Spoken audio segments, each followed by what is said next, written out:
Hi guys, Kelvin here. So this is a slim mid-tower ATX case by Argio. If you purchase this case in Malaysia, they will provide you with 3 darkFlash DR12 addressable RGB fans.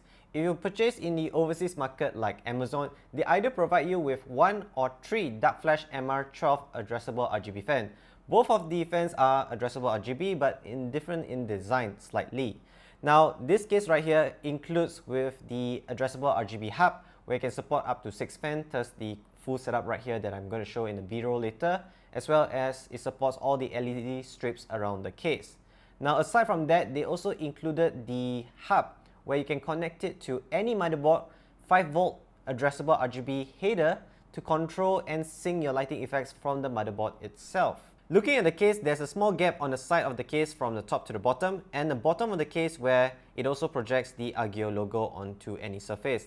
This airflow setup right here is meant for air intake only. At the sides, we see 2 addressable LED strips on the bottom and the side as well. The tempered glass is lightly tinted and is held down by 4-thumb screw. Looking on the top I/O, it has 1 USB 2.0, 2 USB 3.0, a headphone and microphone jack, a reset switch and a power button. And the dust filter here is magnetically attached. Looking at the bottom, the 4 feet has silicone pads on the bottom. It increases the height of the case by 2.1 cm. The dust filter here is held down by latch. I wish it was tray or magnetic in design. Looking on the back right now, the side panel is removed by pulling it sideways. For storage, you can mount 2 SSDs on the left side or 2 hard drive on the bottom where the hard drive cage is not removable. The addressable LED hub is located in the middle. Cable management is decent with a lot of areas for zip ties, and there's room between the main plate and also the side cover panel.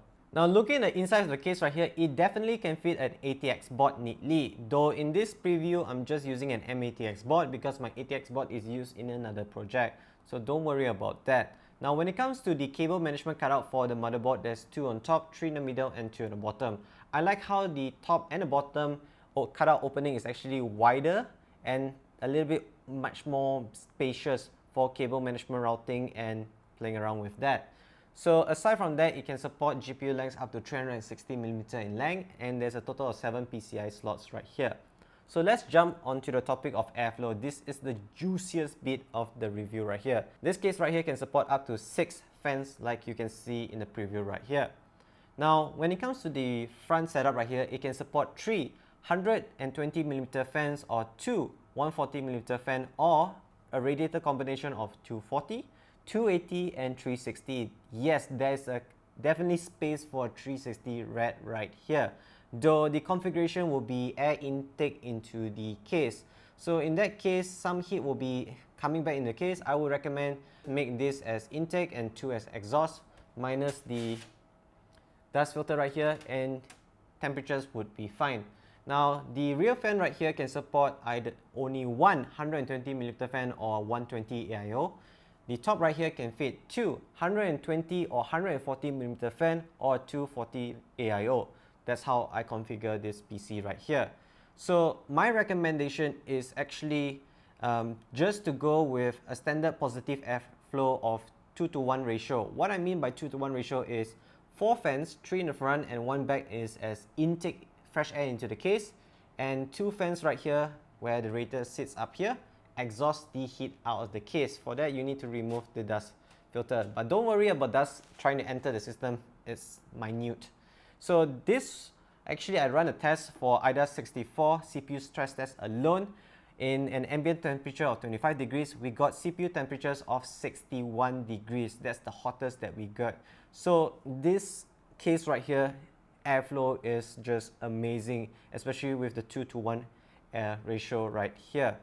So this case, the only reason why you want to get this case is just its beauty right here. It flaunts ARGB everywhere. You can sync it to the motherboard, and compared to its closest competitor in the market, which is the Fantex 300 series, yes, it has LED strips on the front and the sides right there, but I find the LED brightness on that case to be much more lower and thinner. This one right here, you can see how thick this is the strips right here, even at the front and where the logo is projected. This case just screams RGB, and if you're into ARGB life, this is the case to go. So thank you for watching this video. Comment below what other case in the market we should review next, or what other Argio products we should review next. I can try to arrange. Remember to like and subscribe.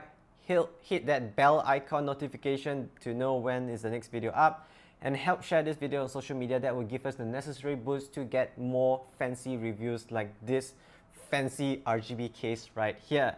Thanks for watching. I'll see you guys in the next case review, which I'm not sure yet, but hey, looking forward for positivity, man.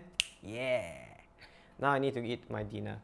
You know, the sad part about this review now is, now that I end this review, I have to dismantle this PC. And I don't want to dismantle the PCs because it's just, look at it, it's just so cute. It's so beautiful. It's like all the hard work put to it, and I have to dismantle it. I feel so sad right now. You know, I'm going to leave this PC for a week like that. It's just amazing.